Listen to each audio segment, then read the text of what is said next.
Kafe 2.0. Hey, what's up guys, Irish Turtle here, and in today's video I'm going to be showing you guys around the new Kafe 2.0 and hopefully going to give you guys a bit of a feel for the map, as well as show you all the different camera locations, as well as the objective locations for all of the different objectives. As always, if you do find this video useful in any kind of way, and you feel like, you've learned anything about it, if a like would always be really appreciated, and as you know, it does help the video out. But without any further ado, let's hop straight into the video, and let's get into those camera spots. Alright, so here we are on the external of the map. We're kind of in the southwest corner. Now, one of the spawns is over there on the south, and another one is over there on the west, and the third spawn is over on the north. Now, the first camera to point out is just over here in the southeast corner. You can get it when you spawn in on that southeast side. It's very easy to take out. Similarly, the other camera is just here on the northwest corner. Again, fairly obvious, fairly easy to take out. Pretty standard location. Then as we come in through the main entrance on the bakery, we can see the next camera is just here in the northwest corner. Again, easily taken out, easily dealt with. You may notice as well the bakery has now been divided into two separate areas. Pretty interesting, pretty nice way of setting up there. We then have the main corridor. Just to the left here we have the coat check, which is something new. And also we have to the right here the main corridor leading into the kitchen. And what used to be a corridor going across has now been sort of melded between these two, and things have been shifted slightly. The bar is now no longer ending at the stairs, as the stairs have been moved over here. So you will notice a few changes, but we're back over here to the VIP corridor. Again, you have that southeast camera just there, and the next camera is located just up here in the northeast corner of the VIP corridor. Now we're then going to head over to these new stairs, or these newly moved stairs, up towards the pillar room on the second floor. Now the next camera to take out is located just up here in the northeast corner of the cocktail. Pretty much straight up there, berries spot, berries to deal with. And the last camera is located just here in the southwest corner of the main corridor. Now, what some of the more keener-eyed of you may have noticed is that those camera spots are pretty much identical to how they were on the original design on this map. And you would be correct, that is exactly what they are. They are identical to the original design. There is no difference there at all. So, if you know the original camera spots, you'll know the camera spots for the new map.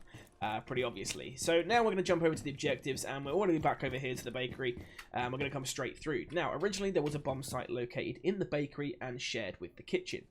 This is no longer the case. They've actually removed the bomb site entirely from the bakery, as it was just way too difficult to defend, and players only ever used it on like the last-ditch defense if you couldn't go anywhere else, because typically the attackers would just do a reverse Monty smoke here and plant. But now, thankfully, that has been changed, and we will no longer have to experience that, as the new downstairs locations for the bomb is kitchen and kitchen service. Kitchen cooking and kitchen service. The bomb is located between these two rooms. It's pretty obvious really how you defend it. You open this wall here, you reinforce those. Obviously you still have the freezer back here, although again it is slightly different, as they've now cut into it slightly with this nice little corner here to cover the door. I like how the rooms have sort of changed up a bit. Again, this wall here used to be destructible. It is now just an open service gantry hatch, and this window is no longer breachable. So it becomes a little bit more evenly defendable. There's going to be a few more different strategies, I think, to get in here, but it's a nice way of starting off. Also, just to point out, kitchen cooking, this room here, is also used for secure area, and the kitchen service is used for hostage. So pretty much any game mode, you're going to be coming down here to one of these two rooms, guaranteed at least once, so it's worth looking out for. Another cool thing about this location as well is that people do like to hold this little section back here, and this is all destructible up here. So what a lot of players will do is they'll come over here, throw a grenade, and clear out anyone behind there. It's a pretty nice trick, pretty obvious. It's useful, it does its job. Next we're going to come over here, and we might as well go to the objective that you've now seen, which is the mining room come fireplace room, which is just here. Now, the mining room itself is used solely for bomb, and obviously is split between here and the fireplace room. And then we have the train museum, which is used for hostage and secure area, so it's split across the... So, this room here is used for those two, and then bomb is kind of split with this middle room in between, so you still have to defend it kind of either way. And then we're actually going to come over here and talk about the fireplace room. Now, the fireplace is actually used in two bombs. First of all is here, where it's used for fireplace and mining. The other one is fireplace and reading. So you actually have to sort of think how you'll open that up. I imagine what a lot of people will do is open these walls here, stick a mirror there, and so you can watch into the site across and not actually have to hold from in that room. Similarly as well, one of these windows has been cleared out, so now it's just one that you can open. which makes it a little bit more defensible, I suppose, but it's a nice change. Another thing to point out is the reading room is actually used for hostage and secure area as well. This is the only room where everything is in this centralized location. None of the other objective kind of modes, you know, have everything is all the same. But with that being said, we're going to head upstairs over this southeast staircase, and we're going to come up to the white corridor. Now, we'll start over here in the Cigar Lounge, solely for the fact that it's just used for secure area. That's pretty much it. There's no other time an objective will be in there. And then we have, of course, the bar/cocktail area. Now, this is where the bomb is upstairs, and again, the bomb is also located over here as well. It's similar to how it was before. It's pretty much what you'd expect. And then back here we have the bar freezer. So that's all the different objective locations. It's fairly standard to what you might remember. Obviously the only difference is the reading room is now used for bomb. That was no longer the case, so it adds an extra set of locations there that weren't usable previously. Obviously with this upstairs there is a lot different than it used to be.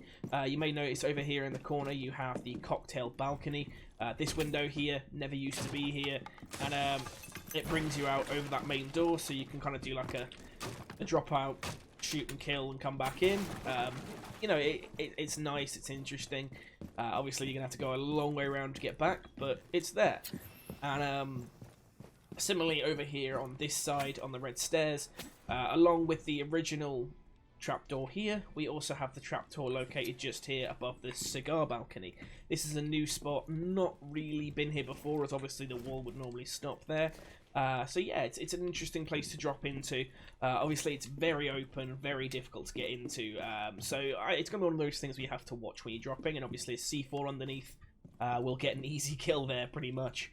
But what's cool as well is from here as well, you get this nice view down, all the way down the stairs, all the way on that door, all the way on that window, so you've got a lot more option there, even if you are exposed to that, so it could be something to think about. And of course the skylight itself as well has changed slightly. It is no longer open now on all sides like it was originally. It is now just the front section there, and of course there's no longer this side peek here, so you can actually now feasibly hide down here and not get shot from that angle. So you know, there's a lot more open spaces here. Again, windows have been changed so you can't be breached. You'll notice changes as you play it, but that's the main objectives. Just to give you guys a quick recap. So for bomb, you have the third floor cocktail area, which is just up here. Again, pretty standard location as it was originally. We then go down to the fireplace mining room. We then go to fireplace reading room. And then you have kitchen service / kitchen cooking. And that's your bomb locations. For hostage, you want to be looking in the bar freezer just back there. You then want to look into the train room just over there in the southwest corner. You then have the reading room, again, pretty standard, just down here below me, ironically. And finally, you have the kitchen service room, again, I showed you at the start of the video. And then finally, for secure area, we have the cigar lounge, just over there in the southwest. Train room, again, just below that in the southwest. Reading room, again, just sort of here in the northeast, east kind of area of the building. And then finally, you have kitchen cooking, which, again, sort of leads you back over towards the southwest end of the building. So yeah, hopefully you guys have found that useful. As always, this video series is just a quick little guide, just to show you where the cameras are, where the objectives are.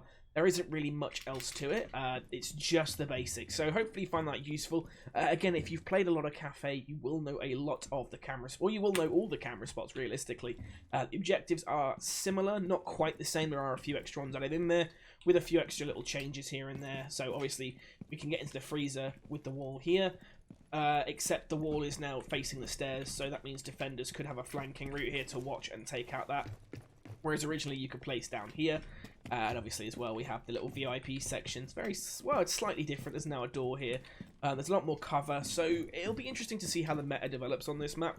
That is why I didn't want to really show you guys many like, oh, this is where you should defend, this is what you should do, because, you know, realistically, the meta hasn't really been established yet, and obviously this camera here, it was originally sort of back here further over, but it's now there, again, to give you this look onto the main entrance. So there's been a lot of changes been made. It's not a huge changes, but it's enough that I think this map is going to be more viable. It's going to be more enjoyable in ranked. It's going to feel a little bit more balanced. But let me know your thoughts in the comments. What do you guys think to the new changes? Are they any good? Are they terrible? Like I said, let me know your thoughts below. Obviously, if you enjoyed the video, a like would be greatly appreciated. Subscribe for more Siege content coming soon. I am coming back to the game after a 3.5 month break. I am coming back, and some of you guys may have actually seen me in ranked. I know a couple of people have noticed me, funnily enough, even though I haven't been recording for 3 months.